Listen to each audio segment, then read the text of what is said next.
What's going on, everyone? Sean Highkin here with Odds Checker, just getting you ready for Wednesday's slate of NBA games with a few picks that I like. First, the Cavs and the Magic.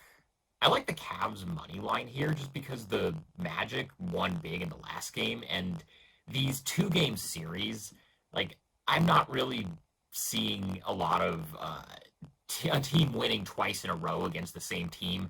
It's been a whole lot of a blowout in one direction and then a blowout in another direction, or a blowout in one direction and then like a close game in the other direction. And especially with two teams that are relatively evenly matched, with these two teams both kind of having different injuries. And I like the way Colin Sexton has been playing. The Cavs, I think, have been surprisingly competitive, and so after getting blown out by Orlando in the last time they played each other a couple of days ago, I don't think that Orlando is gonna win two in a row against the same team.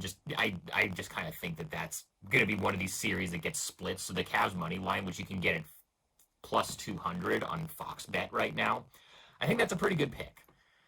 Now the Hawks and the Hornets, you can get at FanDuel for plus 114. You can get Gordon Hayward scoring more points than John Collins. Both of these guys are, have been having pretty good scoring performances lately. Hayward had a couple of big games. John Collins had a huge game against Brooklyn a week ago.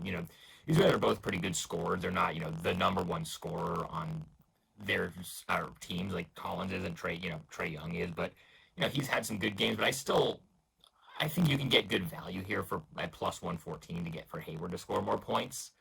Now the Bucks and the Pistons. This is another one where, when you're talking about the two-game series, the Bucks are favored by 13 points here. I'm not going to say that I think you should take the Pistons money line, because even with the weirdness of the two-game series, like I talked about earlier with the Cavs and the Magic, I just don't think that the Bucks, if they unless they just rest Giannis the entire second half or something, which I don't think they're going to do. I don't see Detroit winning this game, but that line is huge, and you can actually, at 888 Sport, you can actually get the Pistons plus 13 just to cover for plus 100. So I don't think it just doesn't have to be a blowout, basically, and you can actually get some value there on the Pistons. So that's what I'd go with there.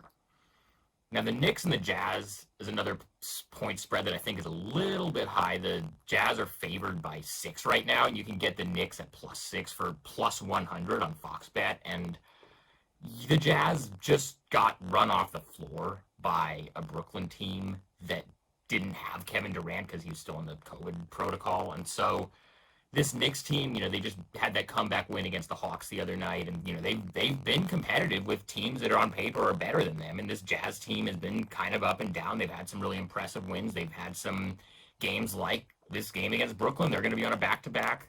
I think the Knicks covering here is a pretty decent bet. And then finally, if you want to get really ambitious, the Raptors and the Suns. There's a parlay you can get on FanDuel where you can pick the Suns to win, and then you either, depending on how ambitious you want to get, how big of a swing you want to take, you can either get Chris Paul to score 20 or more points or 25 or more points, which he hasn't had a massive scoring season so far. Obviously, Devin Booker is the primary scorer on that team, but he's had a couple of 20-point games. So you can get a Suns win with 20 or more points from Chris Paul for plus 370, which I think is a pretty good value. And then if you want to get a little bit more ambitious and say that maybe Chris Paul is going to score 25 or more points, you can get that at plus 1080, which, that's pretty insane value if that ends up paying off. And Chris Paul scoring 25 points in a game, he's kind of past that point in his career where he's a 25-point scorer every night, but that's still within the realm of possibilities. So if you want to take a little bit of a bigger swing, that's something you could do there. And then if you want to maybe play it a little safer, plus 370 for him to just score 20 points, I think is a pretty good bet. So those are the picks that I like for this Wednesday slate of games. I'll be back on Friday with more picks on Odds Checker. This has been Sean Highkin.